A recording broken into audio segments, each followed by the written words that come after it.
नमस्कार मित्रांनो, शुभविवाह मालिकेच्या आजच्या भागामध्ये आता रागिनी म्हणत असते की भूमी, तू तर काय त्या संकर्षणचीच बाजू घेणार ग, त्याच्या प्रेमात पडली आहेस ना तू. तेव्हा मग संकर्षणचं नाव काढल्यावर आकाश म्हणतो की आत्या प्लीज या विषयाला उगीचच वेगळं वळण देण्याचा प्रयत्न करू नकोच. आणि हो, माझा तसं म्हणण्याचा अजिबातच उद्देश नव्हता. त्या हेतूने मी काहीही बोललेलो नाही. मला फक्त एकच लक्षात येतं आहे की जर हे सगळं त्या संकर्षणच्या हलगर्जीपणामुळे घडलं असेल तर मी त्याला सोडणार नाही. तेव्हा मग भूमी म्हणते की मी आकाश खात्रीने सांगू शकते की संकर्षणमुळे काहीही झालेलं नाही आहे, हे त्याच्या हलगर्जीपणामुळे झालेलंच नाही आहे. तेव्हा मग ते तसं करू शकत नाही, हे तुझ्या ऑपरेशनच्या वेळेला पण आपण पाहिलं आहे. तेव्हा मग आकाश म्हणतो की आणि जर तसंच असेल, तुला जर वाटत असेल की मी तो निर्दोष असेल तर मग त्याच्या निर्दोषत्वाचा पुरावा तू मला दे. भूमी म्हणते की हो देईन, एक दिवस नक्की देईन. संकर्षण निर्दोष असल्याचा पुरावा मी तुला देईनच आणि तो पुरावा दिल्यानंतरच तुझ्या लक्षात येईल. मी खात्रीने सांगू शकते की संकर्षणने हे काही केलेलंच नाही आहे. आकाशला याचा खूप राग येतो. तो म्हणतो की भूमी, हा जो काही आत्मविश्वास तुला होता ना आहे ना आता संकर्षण बाबतीत, तो एकेकाळी माझ्याबद्दल असायचा तुला, परंतु आता ते सगळं बदललं आहे. या एका गोष्टीमुळे सगळं काही पालटून गेले आणि त्यामुळेच मला या सगळ्याचा खूप वाईट वाटतं आहे, असं तिला तो बोलून दाखवतो. रागिनीला मात्र आनंद होत असतो. आता वरून हा संकर्षणला म्हणत असतो की संकर्षण, ठीक आहे यार, म्हणजे इतक्या सगळ्या तुझ्या केसेसमध्ये एखाद्या पेशंटचा मृत्यू झाला, त्यात इतकं वाईट वाटून घेण्यासारखं काहीच नाही आहे होतं.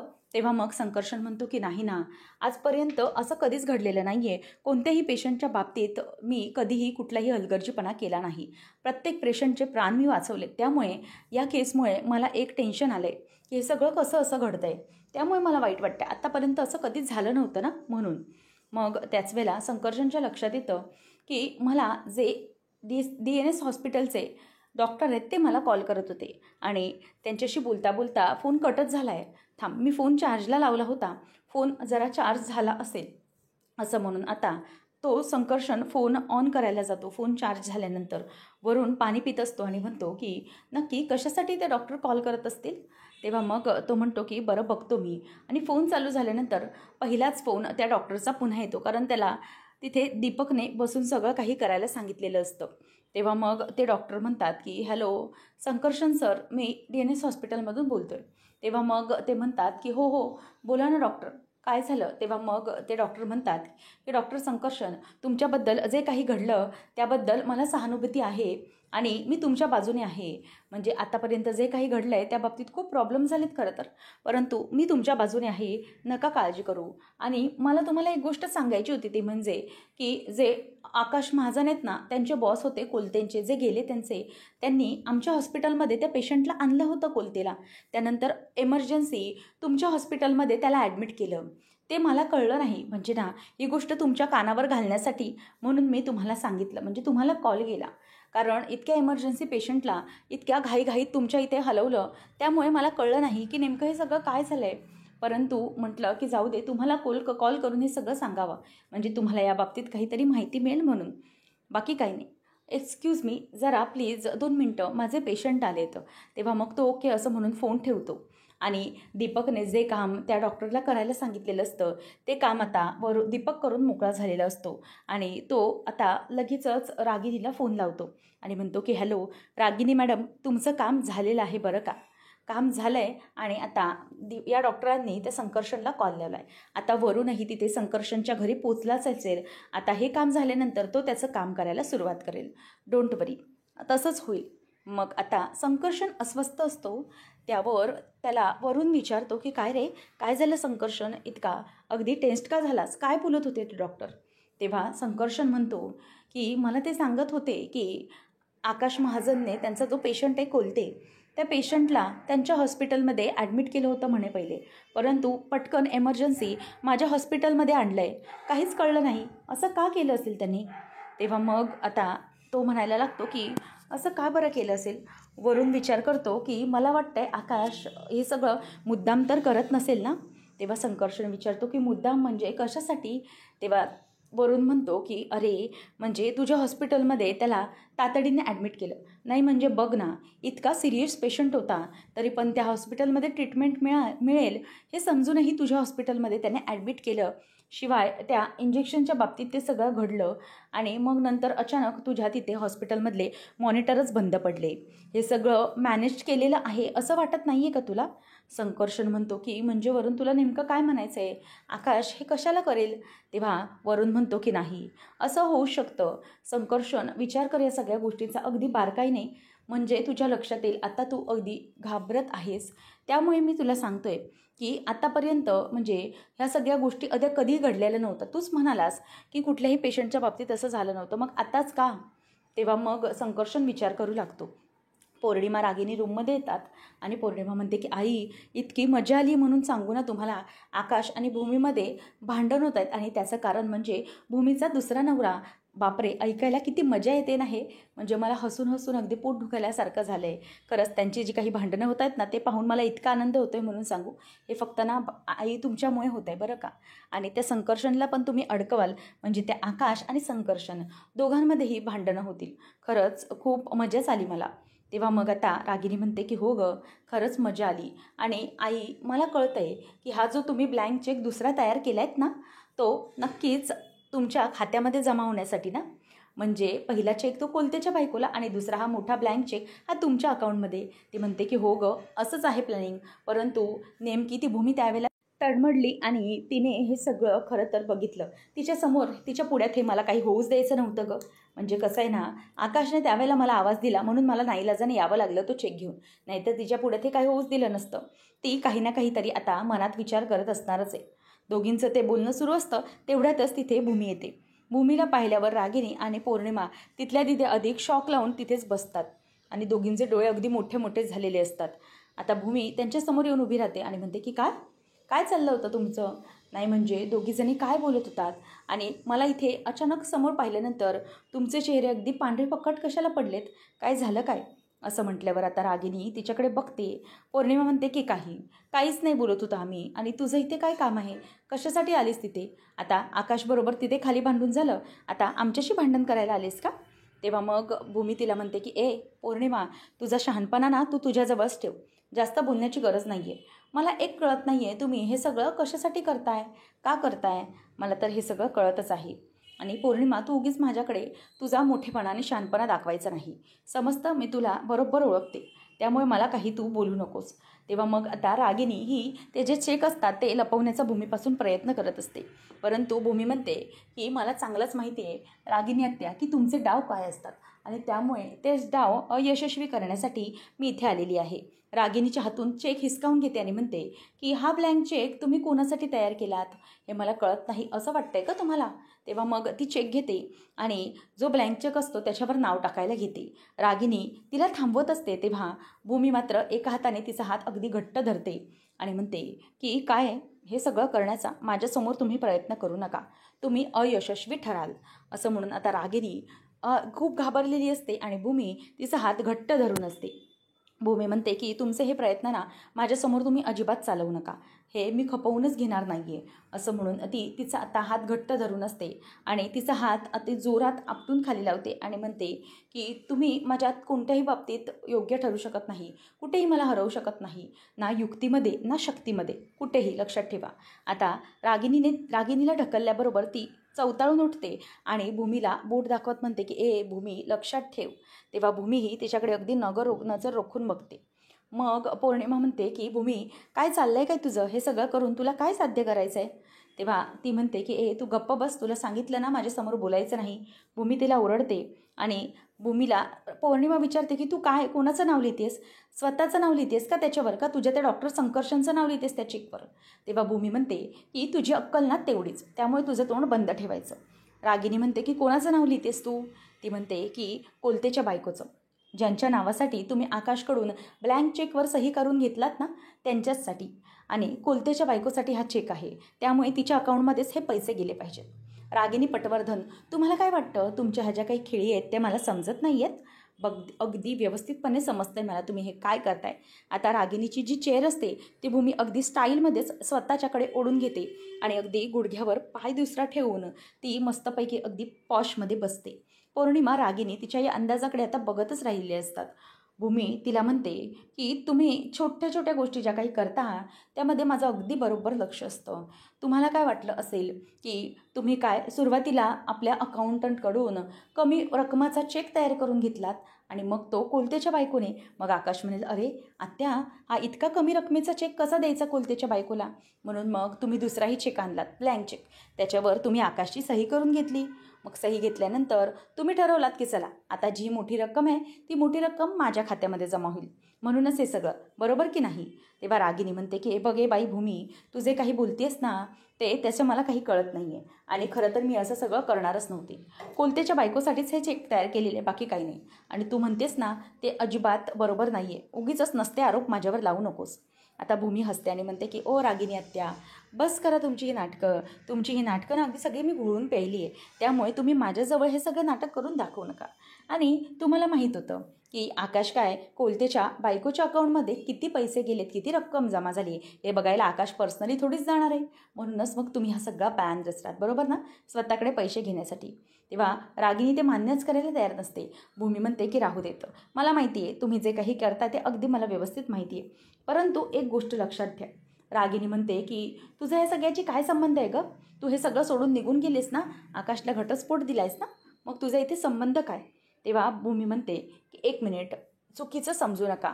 जरीही मी आकाशला सोडलं आहे, हे घर सोडून गेली आहे, तरीही त्याला मी वाऱ्यावर सोडलेलं नाही आहे. इथला प्रत्येक पैसा, इथली पै आणि या घरातला प्रत्येक तुकडा, या सगळ्यावर फक्त माझ्या मुलीचा, क्षितिजाचा अधिकार आहे. लक्षात आलं? त्यामुळे हा जो तिचा जो अधिकार आहे आणि जे महत्त्व आहे ते दुसऱ्या कोणाच्याही घशात जाऊ देणार नाही मी. हे सगळं तिचं आहे, माझ्या मुलीचं. त्यामुळे दुसऱ्या तिराईताला मी हे सगळं घेऊनच देणार नाही आहे. आणि तुम्हाला काय वाटलं की मी हे सगळं सहजासहजी तुमच्या घशात जाऊ देईन? असं कसं करेन बरं मी? आतापर्यंत मी या सगळ्या गोष्टीला झगडले, मग आता आणि पुढची गोष्ट म्हणजे हे सगळं तुम्ही मुद्दाम घडवताय, हे कशावरून? कारण आत्ता हे सगळं कसं घडलं हो? अचानक त्या कोलतेच्या बायकोच्या डोक्यामध्ये हे सगळं कोणी भरवलं? आणि त्या पेशंटला त्याचबरोबर संकर्षणच्या हॉस्पिटलमध्ये कसं हलवलं गेलं? आणि मॉनिटर बंद पडला, या सगळ्या गोष्टी घडल्या. हे मॅनेज केलं आहे असं वाटतंय. म्हणूनच तुम्हाला एक गोष्ट सांगते, हे सगळं शोधेपर्यंत मी ना काही गप्प बसणार नाही आहे. आणि जर या सगळ्यामध्ये तुमचा हात असला तर मात्र मी तुम्हाला सोडणार नाही, लक्षात ठेवा. तेव्हा मग रागिनी हसायला लागते आणि टाळ्या वाजवत म्हणते की अरे वा, म्हणजे रागिनीच्या नावावर तू आता हे सगळं खपवणार आहेस? म्हणजे तो तुझा नवरा दुसरा सो कॉल्ड संकर्षण अधिकारी, त्याला वाचवण्यासाठी तू मला वेटीस धरतेस, मला खोट्यात काढतेस? तेव्हा भूमी म्हणते की नाही, लक्षात ठेवा, मी तुम्हाला काहीही खोट्यात काढत नाही आहे. परंतु एक गोष्ट कायम लक्षात ठेवा, रागिनी पटवर्धन या सगळ्याची चौकशी ना मी अगदी खोलात करणार आहे. सगळ्या गोष्टी आणि सगळ्याचा सुगावा निघणार आहे. एकही पुरावा हाती मागे सोडणार नाही. आणि जर त्या पुराव्यावरून मला लक्षात आलं की हे सगळं तुम्ही केलं आहे तर मात्र तुमची काही खैर नाही. भूमी असा तिला धमकी देते आणि तिथून निघून जाते. आता रागिनी खूप चवताळलेली असते आणि ती रागाने बॅग फेकते आणि म्हणते की धमकी, ही मला धमकी देणार नाही, तिला मी आता सोडणारच नाही, असं म्हणून आता रागिनी खूपच रागावलेली असते. तर वरून संकर्षणला म्हणत असतो की हे बघ संकर्षण, मला एकच गोष्ट समजते की हे जे काही ते चालू आहे ना ते सगळं आकाशनेच करून घेतलं असेल. बहुतेक तुझ्यावरचा राग काढण्यासाठी म्हणून त्याने हे सगळं केलं असेल.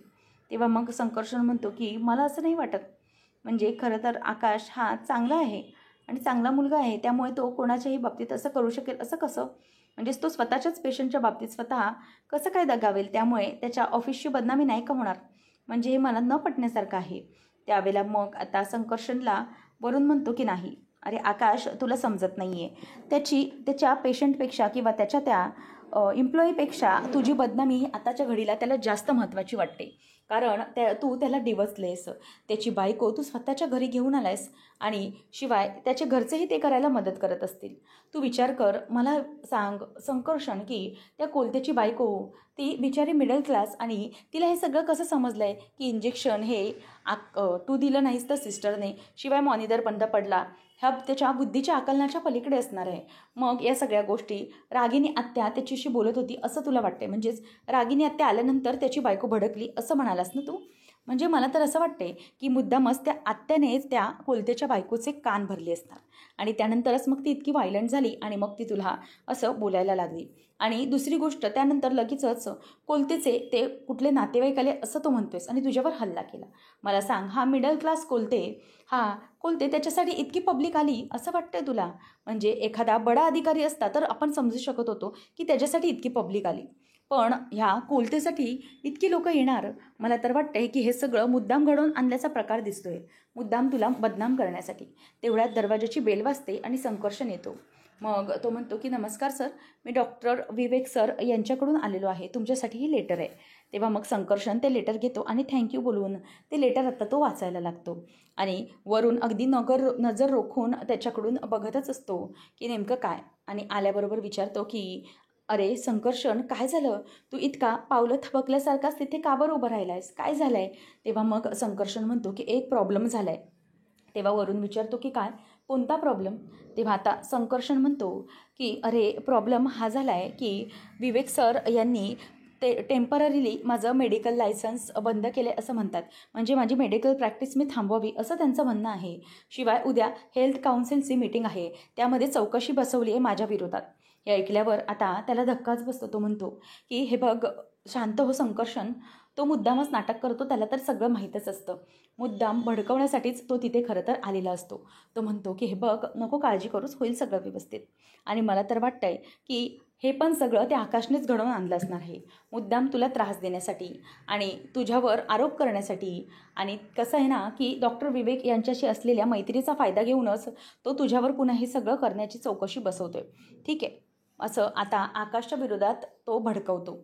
नंतर भूमी ही क्षितिजाकडे खाली येते आणि तिच्याबरोबर खेळत असते आणि म्हणते की पिल्लू काय आहे, हसायला येते. ती पिल्लूबरोबर खूपच खेळत असते.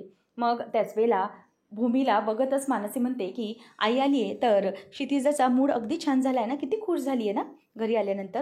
तेव्हा मग हे ऐकल्यानंतर अथर्व पण म्हणतो की हो, क्षितिजाच काय, क्षितिजाची आई पण किती खुश आहे ते बघा ना.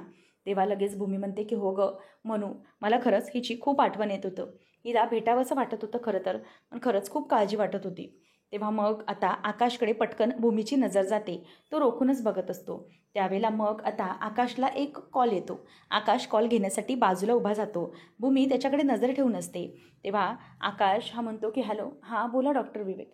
ठीक आहे, चालेल, उद्या हेल्थ काउन्सिल आहे, हां, आणि कोलतेच्या बाजूने मीच रिप्रेझेंट करणार आहे, असं म्हणून तो फोन ठेवतो. अथर्व विचारतो की काय रे, काय झालं, कोणाचा फोन होता? तेव्हा मग आकाश सांगतो की अरे ते हेल्थ काउन्सिलचे विवेक आहेत ना, CEO, त्यांनी कॉल केला होता मला. मला ते सांगत होते की उद्या जे काही कोलतेच्याबद्दल झालं आहे त्याबद्दल हेल्थ काउन्सिलिंगची कमिटी बसवणार आहेत, म्हणजेच मीटिंग आहे, आणि त्यामध्ये रिप्रेझेंट कोलतेला करण्यासाठी मी जाणार आहे. आणि जर या रिप्रेझेंटेशनमध्ये संकर्षणने जर काही केलं हे आढळलं तर मात्र मी त्याला सोडणारच नाही आहे. त्यावेळेला आता भूमी ही विचार करते की नाही, आत्ता मला बोललं पाहिजे. ती क्षितिजाला म्हणते की पिल्लू चला, आता थोडा वेळ पाळण्यात आराम करायचा आहे हां, असं म्हणून ती तिथे तिला पाळण्यात ठेवते आणि आकाशकडे जाते. आकाशला म्हणते की आकाश, मला जरा तुझ्याशी महत्त्वाचं बोलायचंच होतं. हे बघ, एक महत्त्वाची गोष्ट म्हणजे तू आकाश स्वतः खूप एक चांगला माणूस आहेस, त्यामुळे त्या दृष्टीने तू विचार कर. तू स्वतःची सद्सद विवेक बुद्धी वापर आणि त्याने विचार कर की हे सगळं कशामुळे घडतंय आणि का घडतंय. त्यावेळेला मग आकाश म्हणत असतो की मला तर कळत नाही आहे हे सगळं कशासाठी, आणि मी उद्या मीटिंगलाच जाणार आहे फक्त. तेव्हा भूमी म्हणते की मी तुला तेच म्हणते आहे, उगीच तुला काही कोणी बोलेल आणि त्याचा तू विचार करू नकोस. तेव्हा मग आता रागिनी म्हणते की हे बघ आकाश, उद्या जर ती हेल्थ काउन्सिलची मीटिंग असेल ना, तर मात्र आपल्या कोलतेचं प्रकरण जे आहे ते अगदी व्यवस्थितपणे तू तिथे मांड. अगदी कोणाचाही विचार करण्याची काहीच गरज नाही आहे. आपला कोलते गेला आहे आणि आपल्यासाठी तो किती महत्त्वाचा होता हे आपल्याला माहीत आहे. म्हणूनच काही झालं तरीही कोलतेला ज्या व्यक्तीने हे सगळं घडवून आणलं आहे त्या व्यक्तीला आपण असंच सोडायचं नाही आहे, लक्षात घ्या आकाश, असं ती बोलते. तेव्हा मग पटकन भूमी म्हणते की हे बघ आकाश, असं तू काही कोणाचं म्हणून कोणीतरी काहीतरी बोलते म्हणून ऐकू नकोस. तू स्वतःचा विचार कर, स्वतःच्या बुद्धीला विचार, तुला हे सगळं पटतंय का, आणि त्यानंतरच मग योग्य तो निर्णय घे. रागिनी म्हणते की काय, कोणीतरी बोलतंय? तेव्हा मग भूमी तिच्याकडे इग्नोरच करते आणि आकाशला म्हणते की आकाश, हे बघ, मला एकच गोष्ट कळतीये की तू तुझा विचार कर, या सगळ्या गोष्टींची नीट खोलात चौकशी कर आणि नंतर मग तुझ्यापर्यंत जे सत्य येईल त्यापर्यंत तू जा. तसंही काही झालं तरीही पोस्टमॉर्टमच्या रिपोर्टमध्ये सगळं सत्य समजणारच आहे आपल्याला की नक्की काय घडलं होतं आणि काय नाही.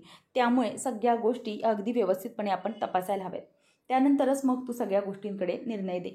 तेव्हा आकाश म्हणतो की भूमी, मला एकच सांगायचं आहे की या सगळ्या गोष्टी या तूही नीट व्यवस्थितपणे बघ, मग तुझ्या लक्षात येईल.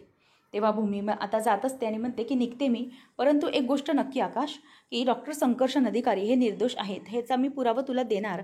आणि हो, पोस्टमॉर्टमचे जे रिपोर्ट येतील आणि त्या रिपोर्टनंतर हे सिद्ध होईलच की हे सगळं कोणी केलं आहे म्हणून. आणि त्यामुळे आपल्याला थांबावं लागेल रिपोर्ट्स येईपर्यंत. ते आल्यानंतर आपल्याला सगळं काही व्यवस्थित लक्षात येईल.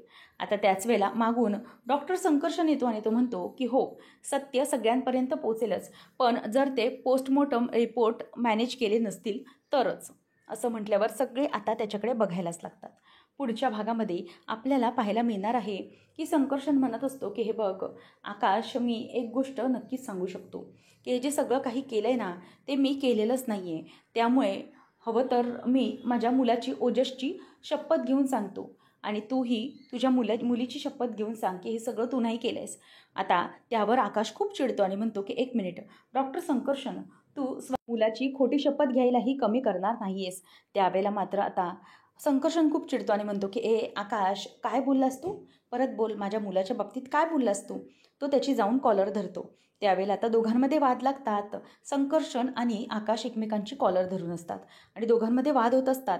त्यावेळेला आता ते वाद हे मिटवण्यासाठी सगळे प्रयत्न करतात, परंतु रागिनी आनंदाने त्यांच्याकडे बघत असते, कारण रागिनीला हाच त्यांच्यामधला भडका पेटवून द्यायचा असतो. मी तुला सोडणार नाही असं दोघं एकमेकांना बोलत असतात. तर आता भूमी या दोघांमधले वाद कसे मिटवेल पाहणं रंजक ठरेल. अशाच अपडेट्ससाठी चॅनलला नक्की सबस्क्राईब करा. थँक्यू.